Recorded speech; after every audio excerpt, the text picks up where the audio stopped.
আমি তোমাকে আর ঠকাতে চাই না। ঠকাবা কেন? তোমাকে একটা মিথ্যা কথা বলছি। তাহলে সেই মিথ্যা কথার সত্যিটা এখন বলো। আসলে এগুলো কিভাবে বলবো বুঝতেছি না। কি সমস্যা সেইটা বলো।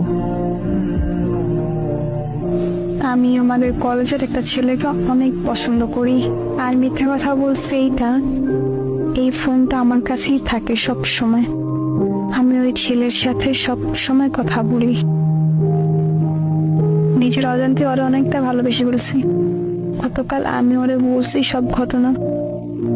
ও আমার সাথে সম্পর্ক করার জন্য রাজি হয়েছে।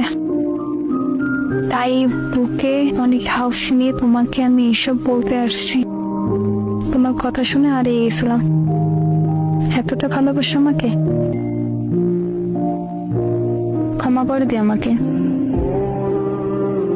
একটা কথা কি জানো, মানুষ ঠকিয়ে কখনো ভালো থাকা যায় না। আল্লাহ ছাড় দেন কিন্তু ছাইড়া দেন না। প্লিজ এইভাবে বললো না। আমি এখন তোমাকে কি বলবো সেটাই বুঝতে পারতেছি না। এমনও মানুষ হয়। আচ্ছা, আমার কমতে ছিল কোথায়? জানি না।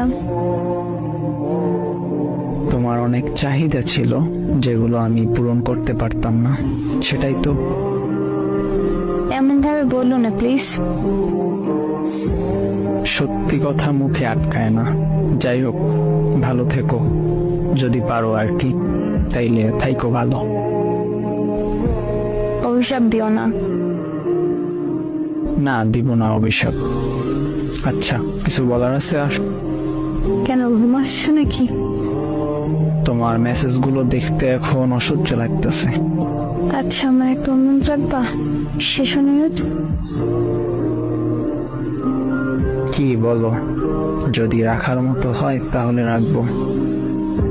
আমার যত ছবি আছে তোমার কাছে সবগুলো ডিলিট করে দাও। আমার নাম্বারটা ব্লক করে দাও। তুমি কি বোকা? তোমার মনে হয় তোমার ছবি, তোমার নাম্বার আমার কাছে থাকবে?